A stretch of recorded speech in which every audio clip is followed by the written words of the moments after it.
Todopoderoso está relevantemente ausente del rollo de Esther.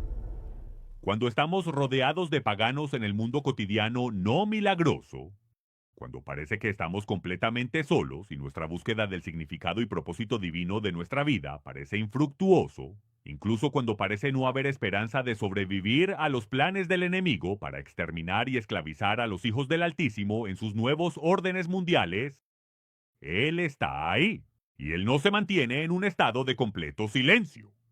En el rollo, la Megilá de Hadasa, o Esther, como se le conoció más tarde, después de que fue llevada para convertirse en la esposa del rey, leemos en el mismísimo primer capítulo que tras una gran feria mundial que se extendió por 6 largos meses, se organiza un suntuoso banquete que dura 7 días completos. Y al final de aquel gran banquete, el rey le pide a la reina que se presente ante todos los presentes en el evento culminante de todo el acontecimiento de 6 meses. Basti, la reina, le falta el respeto al rey, y de esta manera Basti es despuesta. 3 años después se celebra un concurso de belleza mundial, y tras un año de preparación, estas jóvenes doncellas son llevadas ante el rey, y aquella que el rey desee, ella será la reina. Y se da la particularidad de que una joven de ascendencia judía resulta ser la vencedora, y por una increíble casualidad, esta misma joven judía, que además tiene un primo muy cercano llamado Mardoqueo, se entera por casualidad de una conspiración para asesinar al rey, y él, sin dudarlo, se lo comunica a la reina Esther. Más tarde, Amán, una malecita, a quien las Naciones Unidas ahora llaman palestino, es ascendido a segundo al mando e inicia un pogromo para exterminar a todos los judíos en un solo día. Él echa suertes. Pur o Purim echa suertes. Y por una ciega casualidad se va a decidir el día exacto en que el pueblo judío, completamente indefenso y atrapado en las garras del destino, será exterminado en un solo día. Y da la casualidad de que esa fecha tan fatídica cae precisamente en el último mes de todo el año. Bueno, solo un par de meses después, la reina puso en riesgo su vida para hacer una petición al rey. Ella hace lo correcto sin importar el riesgo personal que esto le suponga. Y en esa audiencia con el rey, en lugar de ser condenada a muerte por su osadía, el rey extiende su cetro de oro y la acepta, y ella le hace una petición al rey. Y su petición es que el rey y Amán asistan a un banquete de vino que ella ha preparado para ellos en este mismo día. En el banquete del vino, el rey entonces le pregunta, ¿qué es lo que deseas? Te daré cualquier cosa, incluso la mitad de mi reino. Y ella dice, bueno, si de verdad vas a honrar mi petición, entonces te pido que vengas de nuevo mañana. Ven al banquete que yo misma he preparado y ese día te daré saber mi petición. Bueno, pues resulta que esa misma tarde, mientras que Amán sale del banquete, siendo honrado por la reina y el único presente además del rey, Amán ve que Mardoqueo no lo respeta. Así que se va a su casa y construye una estaca de 75 pies de altura para empalar públicamente a Mardoqueo. Pues da la casualidad de que esa noche el rey no logra conciliar el sueño y por eso manda traer el libro de los anales reales. Si hay algo que pueda adormecerlo, sin duda será ese mismo libro de los registros históricos. Y resulta que el libro de los anales se abre justo en la página de la conspiración frustrada y del héroe de esta conspiración para asesinar al rey, que es Mardoqueo. Pues resulta que a la mañana siguiente, Amán se acerca al rey para pedir permiso para empalar a Mardoqueo en su patíbulo de 75 pies o estaca de empalamiento. Pero justo antes de que Amán abra la boca, el rey dice, ¿qué se le debe hacer a aquel a quien el rey desea honrar? Y Amán, pensando para sí, oh, ¿a quién querría honrar más que a mí? Se le ocurre el plan más elaborado, la idea más grandiosa que a nadie se le haya ocurrido jamás sobre cómo honrar a la persona que el rey desea honrar, pensando que por supuesto sería él. Pues para su sorpresa, da la casualidad de que a Amán se le ordena honrar públicamente a Mardoqueo. Pues bien, esa tarde, en el segundo banquete, la serie de acontecimientos dejará claro a todos y quedará grabado en la memoria para siempre. De hecho, al final de todo este relato se hará una proclamación para que se recuerde por siempre de que Él está presente y Él no se queda en silencio. Por favor, abran la Megilá de Esther en el capítulo 7 y vamos a comenzar la lectura. Hadasa o Esther, capítulo 7, versículo 1. Así que el rey y Amán fueron al banquete con Esther. Solo Amán, Esther y el rey están en el banquete. Ahora, justo antes de que esto ocurra, cuando Mardoqueo es honrado por Amán. Amán entonces regresa inmediatamente y les cuenta a sus amigos, le dice a su esposa lo que había pasado. Y ellos dicen, sabes, ciertamente profetizan y ciertamente vas a caer ante este hombre. Y él está absolutamente destrozado de dolor por todo el giro de los acontecimientos que han sucedido y que han recaído sobre él.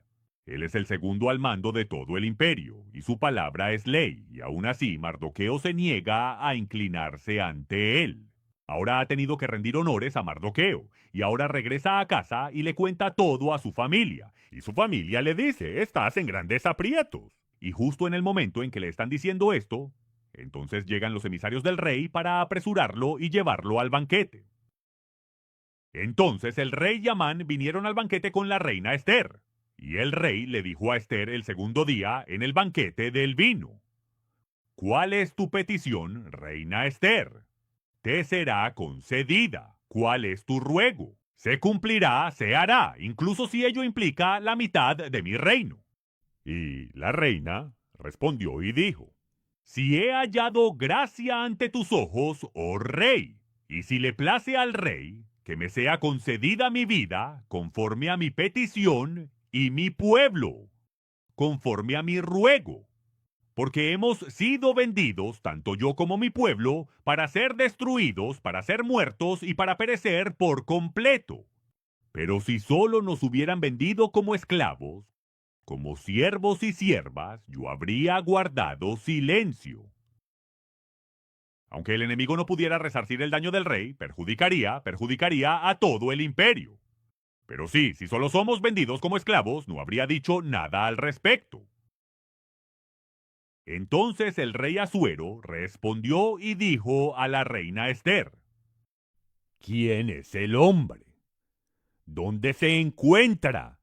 ¿Quién se ha atrevido a concebir en su corazón la audacia de cometer esta acción tan malvada, tan vil, tan repugnante, de intentar arrebatarme a mi reina? Y a Mardoqueo, a quien he honrado precisamente hoy y a quien le he concedido el más grande honor en todo el imperio. ¿Quién se ha atrevido a hacer esto? ¿Quién se ha atrevido? Y Esther dijo, ese adversario, ese enemigo, es este malvado Amán. Entonces Amán tuvo miedo ante el rey y la reina. Y el rey, levantándose del banquete de vino con ira, salió al jardín del palacio. Y Amán se puso de pie para suplicar por su vida a la reina Esther, pues vio que el mal había sido decretado contra él por la reina y por el rey. Entonces el rey volvió del jardín del palacio, tras haber reflexionado detenidamente sobre todo esto. Y al regresar al salón, donde se celebraba el banquete del vino, Amán se había desplomado sobre el lecho donde Hadasá, es decir, Esther, se encontraba. Y entonces el rey dijo, pero Amán, ¿vas a violar a la reina justo aquí, delante de mí, en mi propia casa? Y justo cuando la palabra salió de la boca del rey, le cubrieron la cara a Amán. Se acabó, se terminó. Y Harbona, uno de los eunucos, dijo ante el rey, Majestad, mirad, vedlo con vuestros propios ojos. Desde aquí mismo se puede apreciar una horca de 50 codos de altura, 75 pies de alto, que Amán había mandado a construir para Mardoqueo. El mismo Mardoqueo que intercedió favorablemente por el rey, el que se levantó y expuso esta conspiración donde planeaban matarte, ese mismo. Y esta es la horca, la estaca de empalamiento que está erigida en la casa de Amán. Y entonces el rey dijo, cuélguenlo allí, empálenlo. Pero no quiero que simplemente lo pongas allí arriba y lo dejes así. No, con mucha calma, despacio. Quiero que lo coloquen en la cima de esa estaca afilada de 75 pies de altura, justo enfrente de todos, donde puedan presenciarlo, y quiero que sea muy lento. No lo bajen con demasiada fuerza. Quiero que esto dure por horas. Y entonces, empalaron a Amán en la horca, en la estaca de empalamiento que él había preparado para Mardoqueo. En ese momento, la ira del rey quedó apaciguada. Así sucedieron las cosas, amigos míos. Él está allí y no guarda silencio. Capítulo 8, versículo 1. Aquel mismo día, el rey Asuero dio la casa de Amán, el enemigo de los judíos, a la reina Ester. La casa, todo lo que poseía, toda su riqueza, todos sus sirvientes, todo lo que quedaba, todo le pertenecía a la reina y estaba en sus manos. Y Mardoqueo se presentó ante la presencia del rey, porque Ester le había revelado la relación que él tenía con ella. Este es mi primo, Mardoqueo. Él me crió y me educó cuando mi padre y mi madre fallecieron. Él fue quien me cuidó y me formó desde mi juventud. Y el rey se quitó su anillo de sello, el cual le había quitado a Amán y se lo entregó a Mardoqueo. Ahora bien, Mardoqueo, cuyo nombre de hecho significa pequeño, insignificante, alguien que no posee una gran estatura o relevancia, este mismo Mardoqueo fue entonces, por decisión de Ester, su prima, puesto a cargo de la casa de Amán. Ella le entregó no solo la residencia de Amán, sino también todas sus vastas riquezas, cada una de sus posesiones, absolutamente todo lo que él había acumulado a lo largo de su vida. Ester Hadasá, su prima, no lo necesitaba en absoluto. Y ahora él posee un anillo de sello, y ha sido elevado al segundo puesto de mando en la totalidad del vasto imperio. Y dice en el versículo 3, y Ester volvió a hablar delante del rey, y se postró a sus pies, y le rogó con lágrimas que anulara los malvados planes de Amán el Agagita, lo que significa que este hombre, Amán, era descendiente de la línea real de Agag, quien a su vez era una malecita, y su plan que él ideó contra los judíos. Entonces el rey extendió el cetro de oro a Hadasa, y ella se levantó y se puso de pie ante el rey. Así que en ese momento ella retrocedió un poco. Ella le suplicaba entre lágrimas. Y esta es la cuestión fundamental. Aprendemos en los primeros capítulos y también por la historia que uno no debe presentarse ante el rey y el emperador en una condición de estar triste. Él no necesita tus problemas, ¿ok? Él ya tiene sus propios problemas al gobernar el imperio, y si un mayordomo o un catador de vinos como Nehemías se presenta ante él y muestra un semblante triste, observamos que Nehemías sintió temor porque el rey notó que su semblante era de tristeza. Y no es responsabilidad del rey el ocuparse de los problemas personales de cada uno. Esa es la función del capellán. Él dijo, ve a hablar con el capellán. Me parece que eso es un problema personal. No tengo por qué cargar con tus problemas personales. Y así fue que Nehemías sintió mucho miedo cuando entró y el rey le dijo, estás triste, porque no solo corría el riesgo de perder su puesto de trabajo, sino que incluso podría haber perdido la cabeza por esta situación. La reina está llorando, gimiendo a sus pies, y él podría haberla ejecutado de nuevo por eso. Pero en vez de eso, él extiende el cetro de oro, y así ella se acerca al rey y se presenta ante él. Versículo 5. Y dijo, si es del agrado del rey, si he hallado gracia a tus ojos, y si la cosa parece bien ante el rey, y si soy agradable a sus ojos, que se escriba para anular los documentos ideados por Amán, hijo de Hamedata, el Agagita, los cuales él redactó para destruir a todos los judíos que se encuentran en todas las provincias del rey.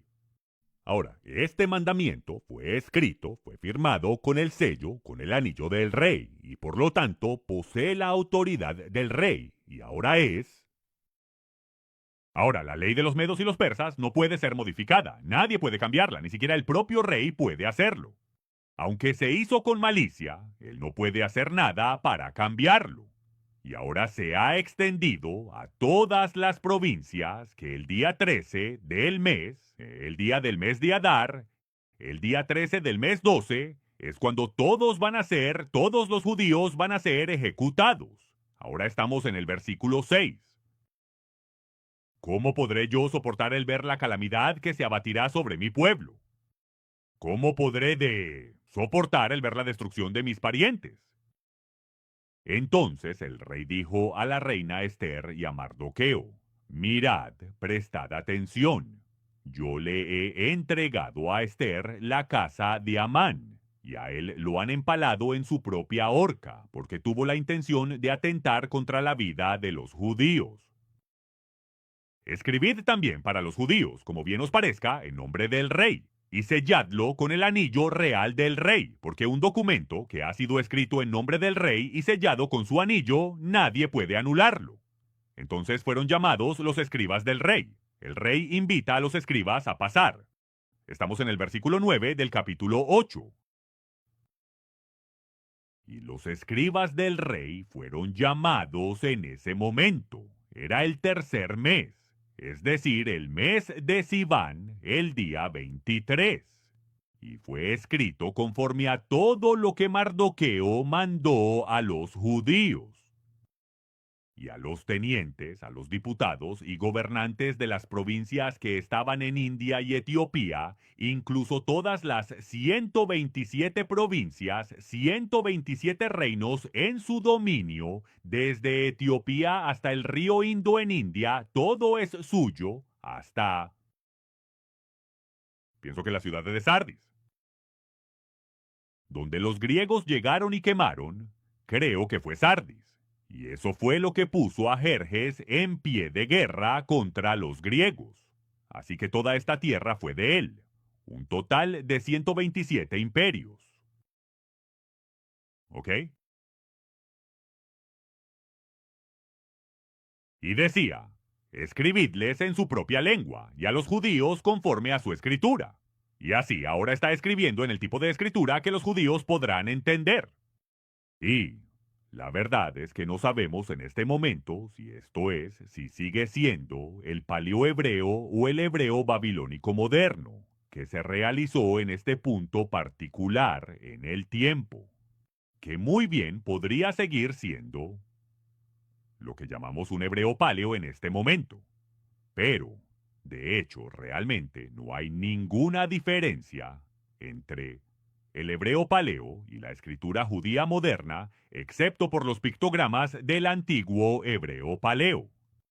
Esto es, si tomas el texto hebreo y simplemente en un programa bíblico tomas el texto hebreo y lo pegas en un documento de Word y luego cambias la fuente a paleo hebreo, es una conversión 1 a 1, no hay ninguna diferencia.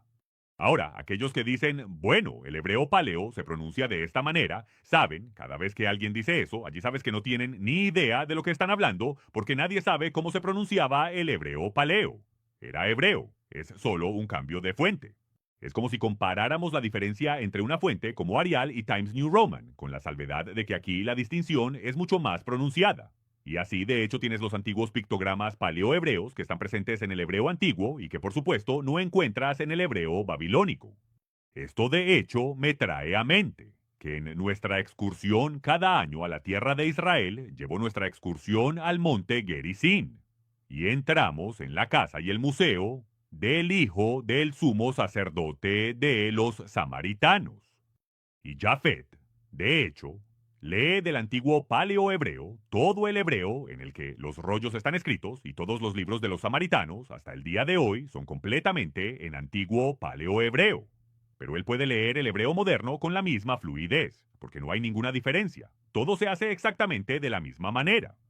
Y todo tiene la misma pronunciación por parte de los samaritanos hoy en día, ya sea que esté escrito en hebreo moderno o en hebreo antiguo, la pronunciación es siempre la misma porque esta es la manera en que ellos pronuncian estas letras en particular.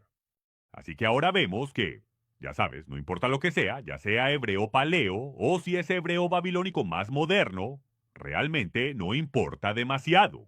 De hecho, pudo haber sido en ambos para asegurar que todos pudieran comunicarse bien, y esto es lo que fue escrito.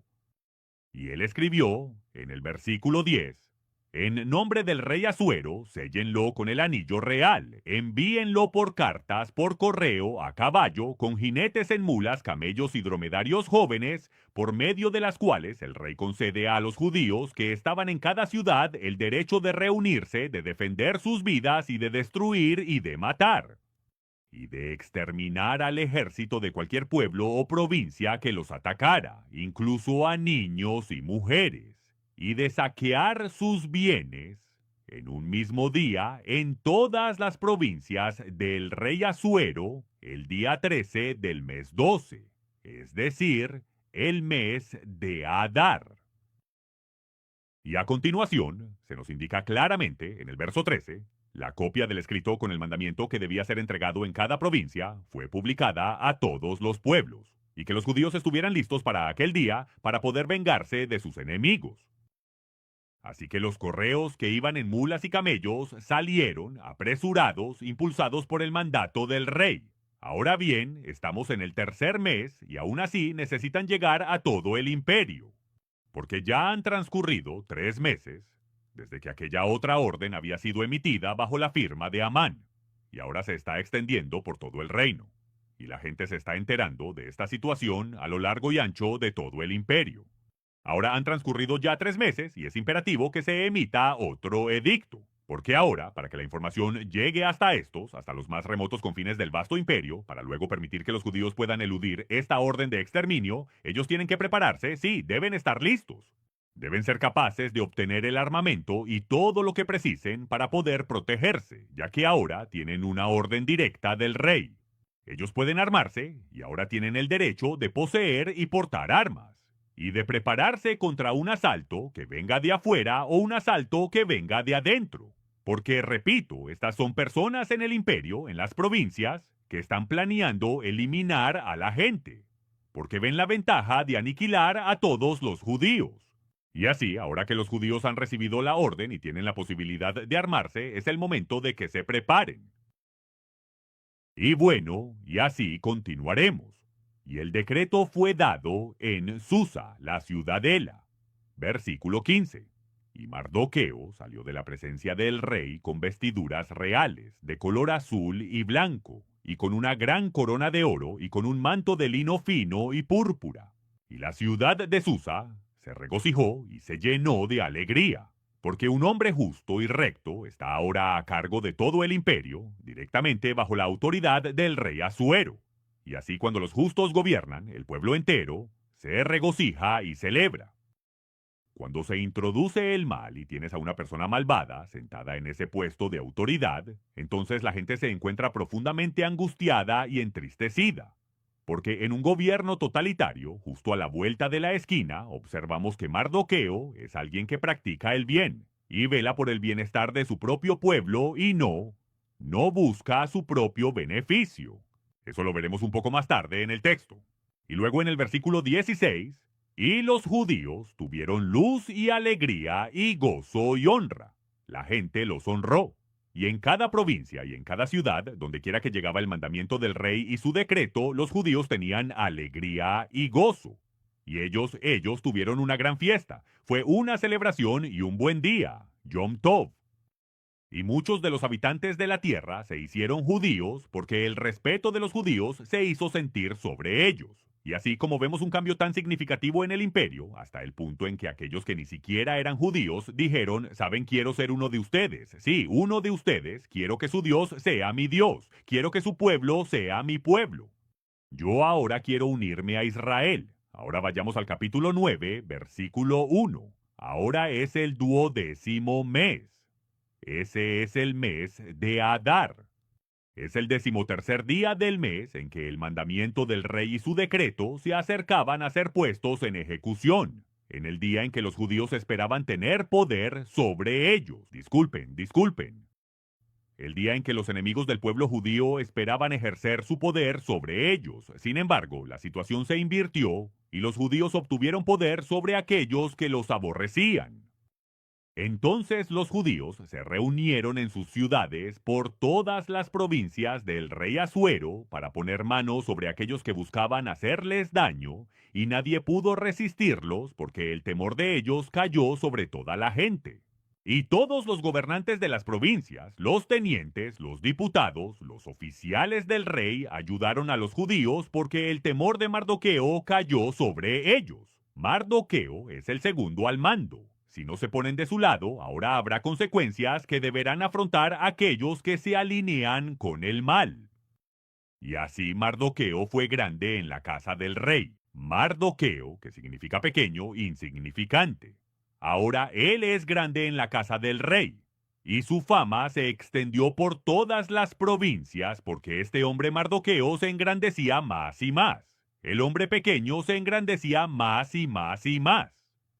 Así, los judíos hirieron a todos sus enemigos, pasándolos por el filo de la espada y con una gran matanza y destrucción, e hicieron con aquellos que los odiaban todo lo que quisieron. Y en Susa, la capital, los judíos mataron y aniquilaron a 500 hombres. Y los 10 hijos de Amán, y no voy a pronunciar sus nombres porque no les quiero dar absolutamente ningún tipo de respeto. No quiero que sus nombres sean recordados en lo absoluto. Quiero que sus nombres sean borrados como el nombre de Amán ha sido borrado. Que el nombre de todos los amalecitas que se levantan en contra del pueblo de Dios sea borrado. Que el nombre de Hitler sea borrado. Y así, los 10 hijos de Amán, el cual era hijo del doblado o Hamedata, el enemigo de los judíos, ellos mataron. Ellos mataron a todos los hijos de Amán, pero al botín no le echaron mano. Y también vemos que esto es una repetición de lo que vemos con Abraham. Él regresó y masacró a los reyes, y las cosas que sus hombres tomaron, eso fue una cosa, pero Abraham dijo, yo no voy a tomar nada de eso. No voy a tomar ningún bien, ningún botín, ni absolutamente nada de ti, para que no se diga que tú me has enriquecido, porque el Todopoderoso es el único que me provee. Él es quien se encarga de mí.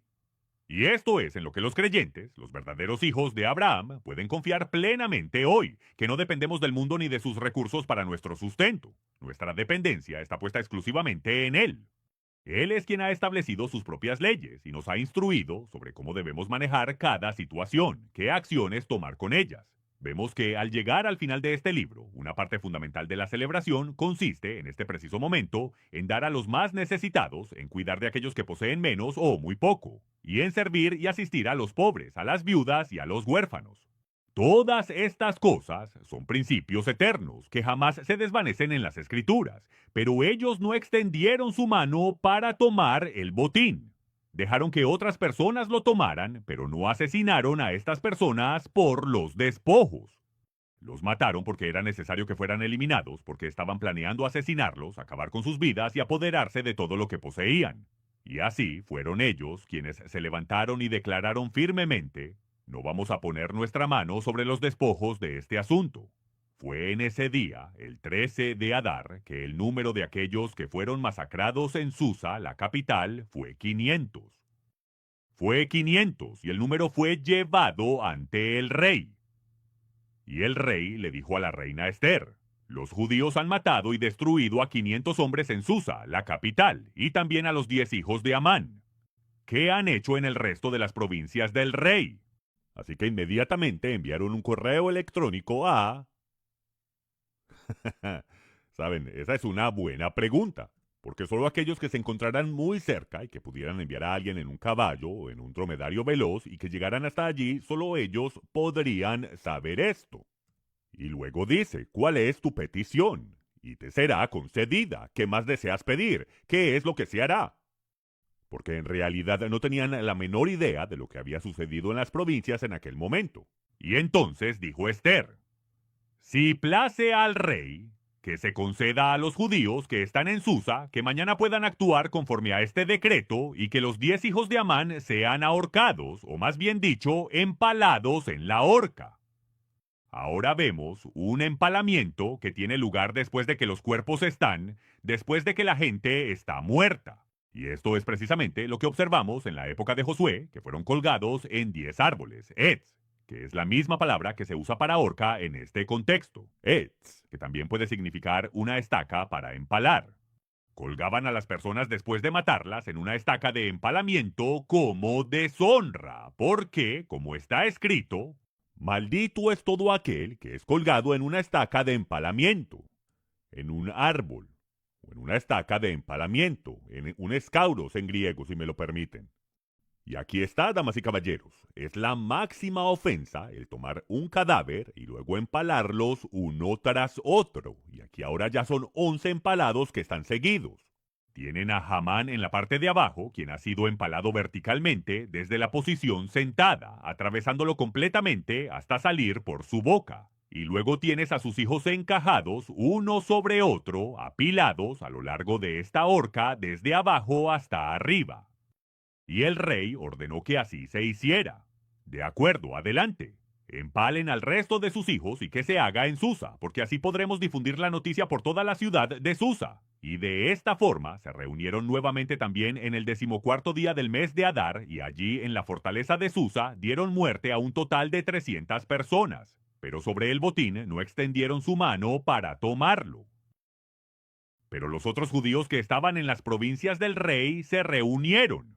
Lucharon por sus vidas, tuvieron descanso de sus enemigos y mataron a sus adversarios 75,000 en un día, pero no pusieron sus manos sobre el botín. El día 13 del mes de Adar, y esto es lo que hicieron el día 13. Mataron a 75,000 en el imperio ese día. No tomaron ninguno de los botines de estas personas que se habían reunido para matarlos a ellos. Y ese es un punto importante porque ellos simplemente no salieron a masacrar a todo el mundo. Solo mataron a los que vinieron detrás de ellos y no les mostraron absolutamente ninguna piedad. Nunca muestres piedad hacia aquellos que carecen de ella, porque si lo haces, entonces no estarás siendo misericordioso con los justos. Y así el día 14, versículo 17. Y en el día 14 del mismo descansaron. Eso es todo el resto del imperio. Lo convirtieron en un día de fiesta y alegría. Pero los judíos que se encontraban en Susa se congregaron el día 13 y también el día 14.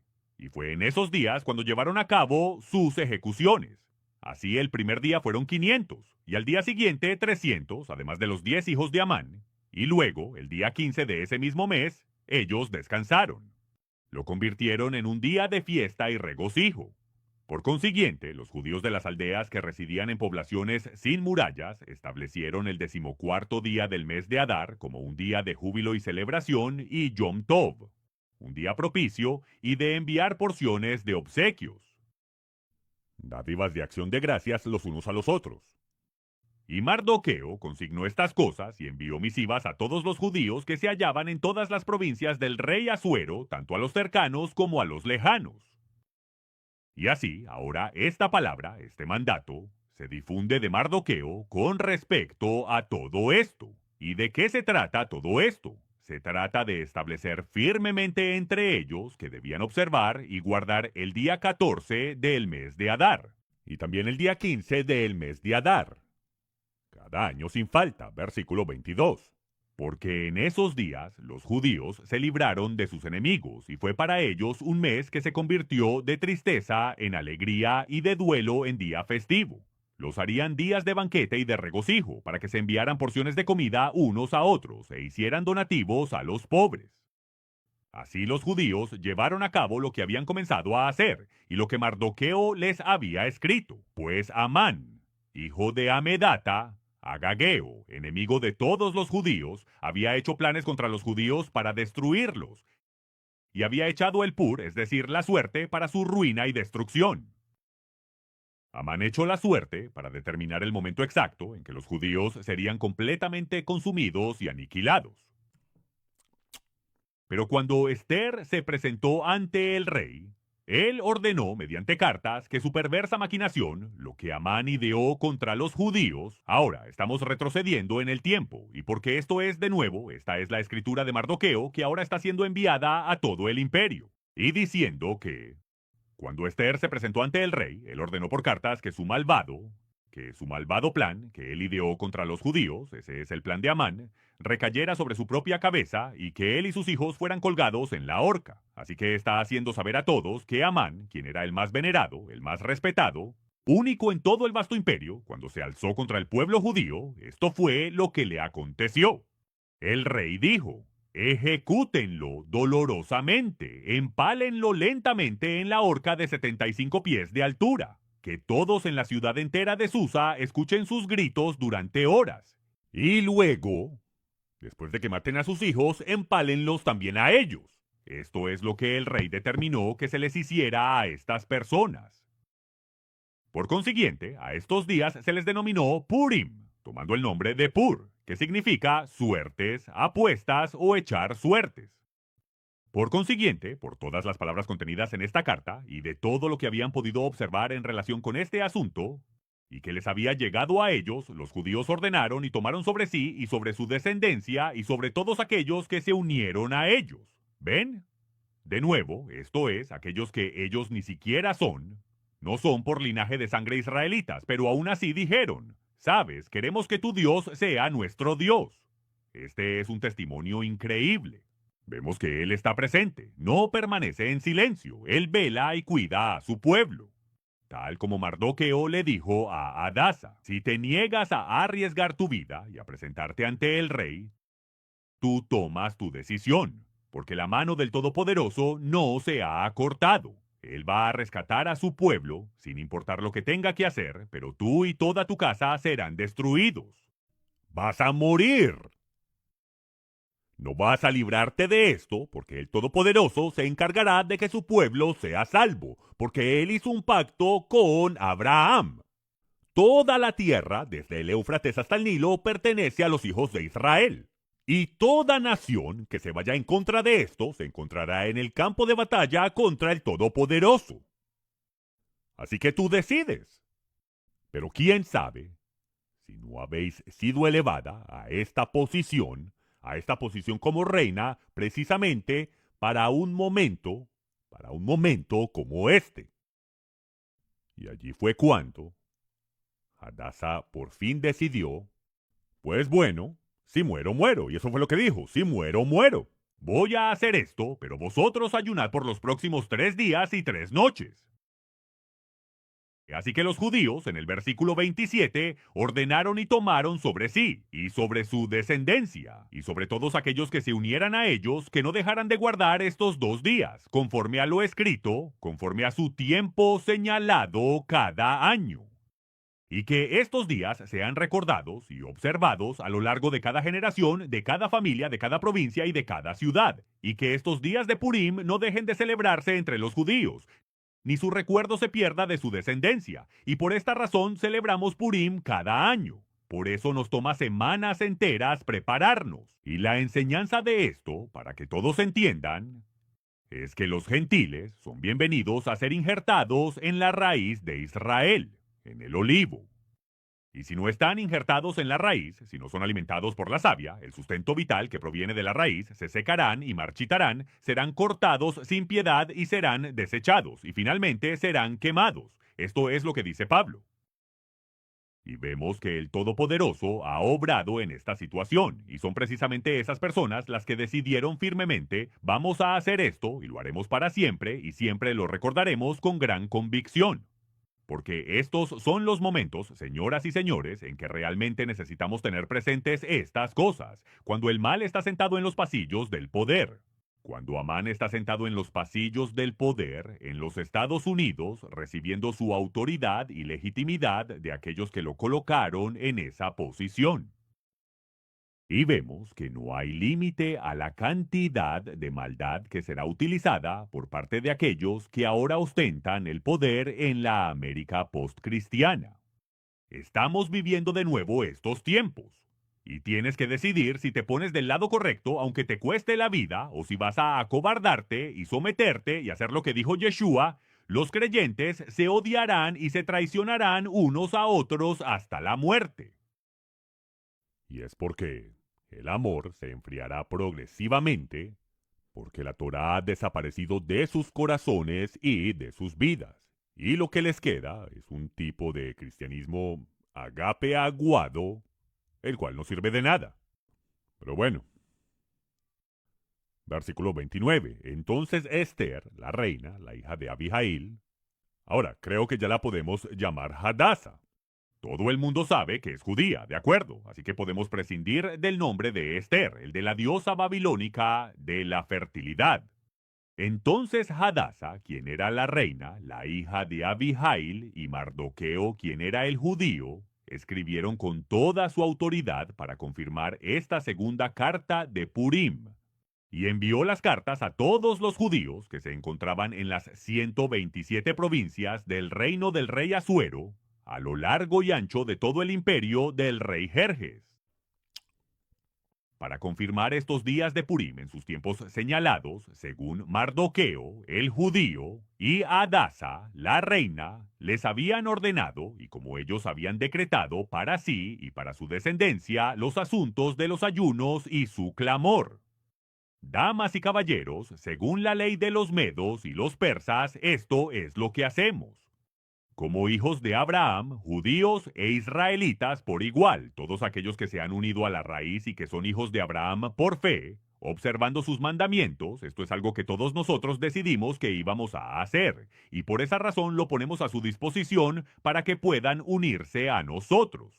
Así que nuestra celebración de Purim es para todos y estaremos nuevamente transmitiendo en vivo y poniéndola a disposición del mundo entero para que se unan a nuestra celebración de Purim. Y tal como ellos les habían mandado, y como habían decretado para sí mismos y para su descendencia las maneras de los ayunos y de su clamor, el decreto de Hadassah confirmó estos asuntos de Purim y quedó escrito en el rollo. Capítulo 10, versículo 1. Y el rey Asuero impuso un tributo sobre toda la tierra y sobre las islas que se hallaban en los mares, porque él tenía el poder y estableció un impuesto para cada persona. Todos le debían obediencia.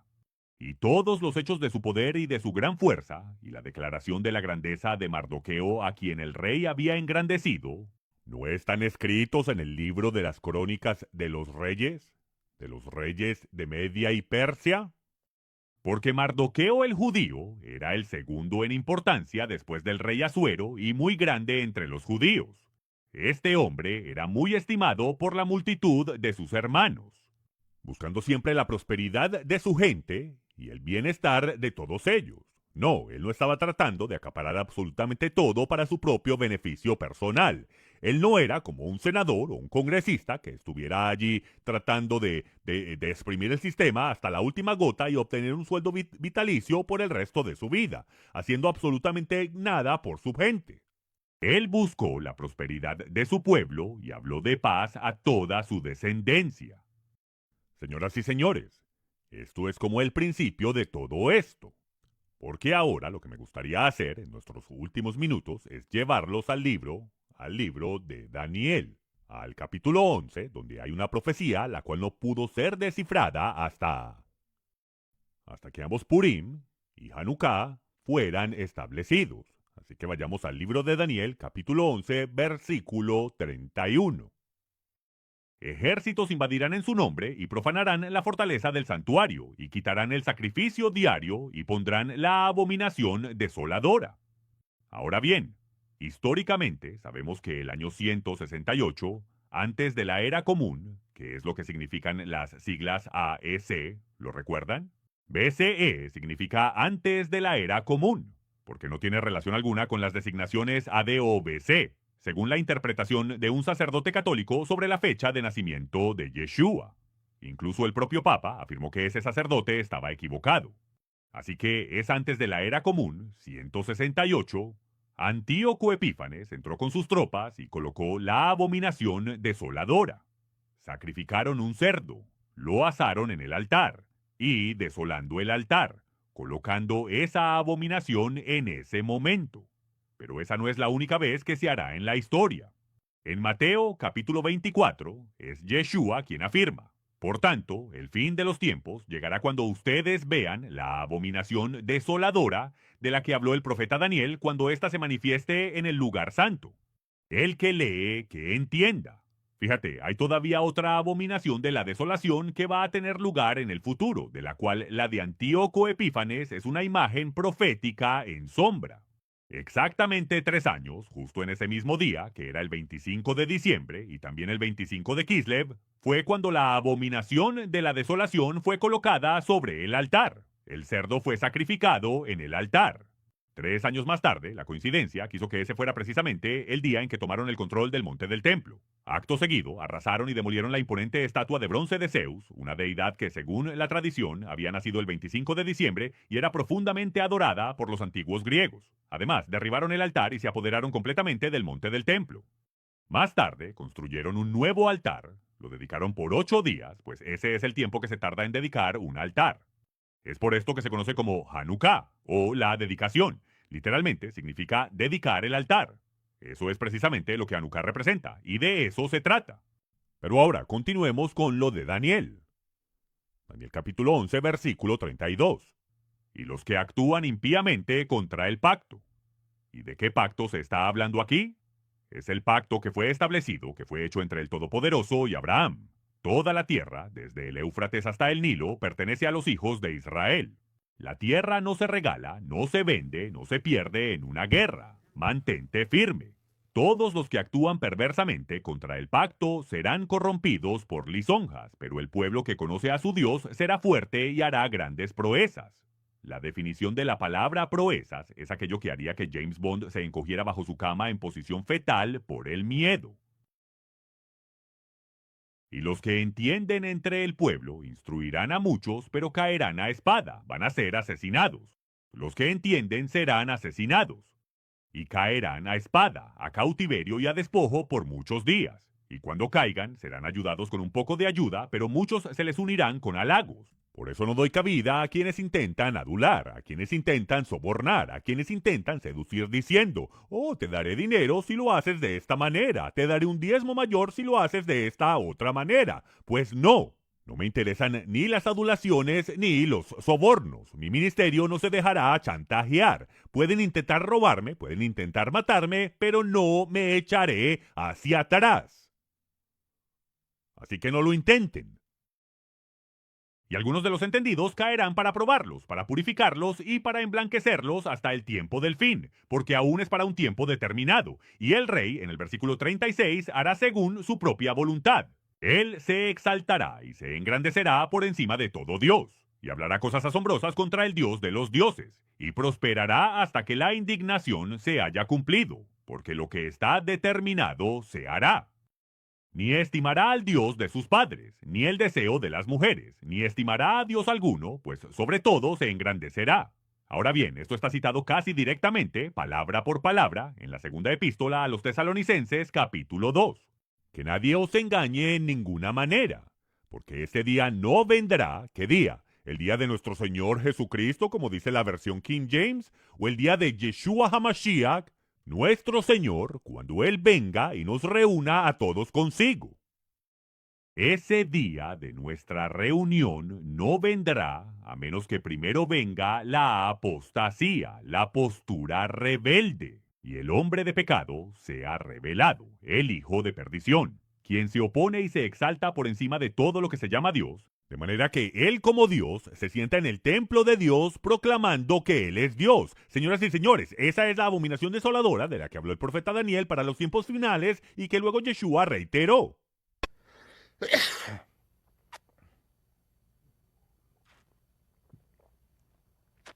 Tanta pasión seca la garganta. Volvamos con Daniel. Así hará a las fortalezas más poderosas con un Dios extraño, al cual reconocerá y engrandecerá con gloria, y los hará señorear sobre muchos y repartirá la tierra por ganancia. Y esto es lo que está sucediendo con las Naciones Unidas, con los Estados Unidos. Prometieron $1.000 millones para reasentar a los judíos que abandonaran Gaza. Pero ¿qué sucede mientras son obligados a dejar sus hogares en la Franja de Gaza después de haber vivido allí por 30 largos años?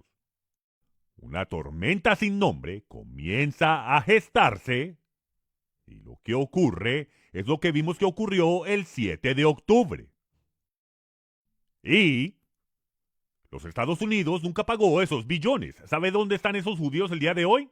Todavía están viviendo en tiendas de campaña y se encuentran en miseria absoluta porque los Estados Unidos le mintió a Israel. El Todopoderoso no tolera algo así, pues te estarás oponiendo a sus promesas. Y dividirá la tierra para su propio beneficio, y plantará el tabernáculo de su palacio, o su puesto de mando, entre los mares y el glorioso Monte Santo, pero su fin llegará.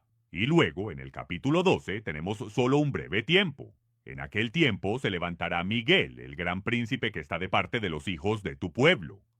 Leemos aquí mismo, podemos ir directamente a Apocalipsis, capítulo 12. Y hubo guerra en el cielo. Miguel y sus ángeles lucharon contra el dragón, y luchó el dragón y sus ángeles, y no prevalecieron, ni se halló ya lugar para ellos en el cielo. Y entonces volvemos a Daniel. Y será tiempo de angustia, cual nunca fue desde que hubo nación hasta aquel mismo tiempo. Yeshua cita exactamente lo mismo. ¿Por qué entonces habrá gran tribulación, cual no la ha habido desde el principio del tiempo, ni la habrá? Y si aquellos días no fuesen acortados, nadie se salvaría. Mas por causa de los escogidos, aquellos días serán acortados. Y luego volvemos a Daniel, capítulo 12. Y en aquel tiempo tu pueblo será librado, todo aquel que se halle escrito en el libro de la vida. Muchos de los que duermen en el polvo de la tierra despertarán, unos para vida eterna y otros para vergüenza y desprecio eterno. Y los sabios resplandecerán como el resplandor del firmamento, y como las estrellas por siempre y para siempre. Es por eso que les digo, amigos míos, que a nosotros no nos interesan los extras en el set. Estamos buscando a las verdaderas estrellas, a aquellos que brillarán por siempre, no a los que simplemente quieren jugar a la religión, no a los que, por ejemplo, quieren echar un vistazo al camino angosto que conduce a la vida y luego eligen seguir el sendero de la religión. No, ellos son los extras en el set. Esos son los que serán expuestos a un desprecio eterno. Nosotros no queremos estar en esa categoría. Hay muchísimas personas que sí quieren pertenecer a esa categoría. ¡Que se vayan! No puedes hacer nada por aquellos que están destinados, que desean ir al infierno, que quieren ser levantados a un desprecio eterno para que se les diga: apartaos de mí, no os conozco. Ustedes que practican anomia, ustedes que no guardan la Torá. ¿Quieres vivir tu propia vida? ¿Quieres hacer lo que quieras, cuando quieras, toda tu vida y luego pensar que al final te espera algún tipo de recompensa? Pues no, olvídalo. Pero tú, Daniel, guarda estas palabras y sella el libro hasta el tiempo del fin. Muchos correrán de aquí para allá y el conocimiento aumentará. Y entonces aquí viene, damas y caballeros. Oí al ángel vestido de lino y él dijo: será por un tiempo, tiempos y medio tiempo. La misma fraseología que se usa en Apocalipsis 12:6, que la mujer huye al desierto y es alimentada por un tiempo, tiempos y medio tiempo. 3 años y medio. Y luego, continúa diciendo en el versículo 9 del 12º capítulo del libro de Daniel. Anda, Daniel, las palabras están cerradas y selladas hasta el fin de los tiempos. Y luego, en el versículo 11, te diré que desde el momento en que el sacrificio diario sea quitado, la abominación que causa desolación será establecida. Deberían ser 1290 días. Señoras y señores, desde Purim hasta Sukkot, en un periodo de tiempo de 3 años y medio, un poco más que eso, porque 1260 días, proféticamente, son 3 años y medio. 1290 días son desde Purim hasta Sukkot. Son exactamente 1290 días. Bendito sea aquel que espere y llegue a los 1335 días. Contados desde el 10 de Aviv, que es el día en que el Cordero Pascual era desfilado por las calles de la ciudad de Jerusalén, la entrada triunfal del Mesías, quien dijo: no he venido en mi propio nombre, he venido en nombre del Padre, pero no me habéis recibido. Viene otro en su propio nombre, Y fue el 10 de Aviv que el Mesías hizo su entrada triunfal en Jerusalén. 1335 días después es Hanukkah, la dedicación del templo milenario del Mesías. Pero él dice, id por vuestro camino. Descansa, pues te levantarás para recibir tu heredad al fin de los días. Fíjate, aprendemos de Shaul que las fiestas del Señor son sombras proféticas de cosas buenas por venir, el mecanismo por el cual el Todopoderoso nos revela el final desde el principio. Y estos números que no pudieron ser determinados de antemano, observamos que desde el 3 de Tevet, que se encuentra justo al final de la dedicación de Hanukkah de 8 días, desde el 3 de Tevet hasta Purim, hay exactamente 2.300 oblaciones vespertinas y matutinas, lo que equivale a 1.150 días. Desde Purim hasta Sukkot son 1.290 días. Desde el 10 de Aviv, la entrada triunfal del Mesías, hasta Hanukkah son 1.335 días. Desde Tishri 10, la confirmación del pacto, hasta Aviv 10 son 1.260 días, o 42 meses, o un tiempo, tiempos, y medio tiempo. Y desde Aviv 10, lo cual es la entrada triunfal, hasta Tishrei 10, y de nuevo, ¿qué es Tishrei 10? Ese día es Yom Kippur, 42 meses, 1.260 días, un tiempo, tiempos y medio tiempo. Mira, antes de que Hanukkah y Purim fueran establecidos, estas cosas no podían ser conocidas. A Daniel se le dijo, olvídalo, estarás muerto y en la tumba antes de que cualquiera de estas cosas llegue a cumplirse. Pero aún así, el Todopoderoso está a cargo de todo el universo. Lo que se hizo con un lanzamiento aleatorio de moneda, una tirada de dados o lo que fuera, el Todopoderoso tenía el control en la época del rey Asuero. Y él se encuentra al mando en este momento crucial de lo que se conoce como el Novus Ordo Seclorum, ese gobierno mundial único que se establecerá al final de los tiempos y que tiene planes muy claros de exterminar por completo toda la libertad de la faz de la Tierra, transformando nuestro mundo en un verdadero planeta prisión. Pero el Todopoderoso tiene un plan diferente. Babilonia será destruida y el rey lo hará. Así que ahora cerremos en oración. Yevarejeja Jehová veishmereka. Yaer Jehová panaileka vikuneka. Isa Jehová panaileka veyasem leha shalom. Hashem Yeshua HaMashiach Isa shalom. Jehová te bendiga y te guarde. Jehová haga resplandecer su rostro sobre ti y te tenga misericordia. Jehová alce sobre ti su rostro y ponga en ti paz. En el nombre de Yeshua, el príncipe de paz.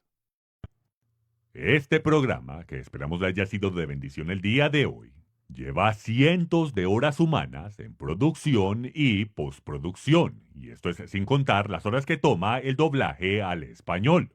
Esto solo es posible por personas como usted que apoyan a este ministerio. Nosotros hacemos nuestro trabajo de llevar esto gratuitamente al mundo. Y es por esto que ahora les pedimos que consideren las palabras de Yeshua. Habéis recibido de gracia dad.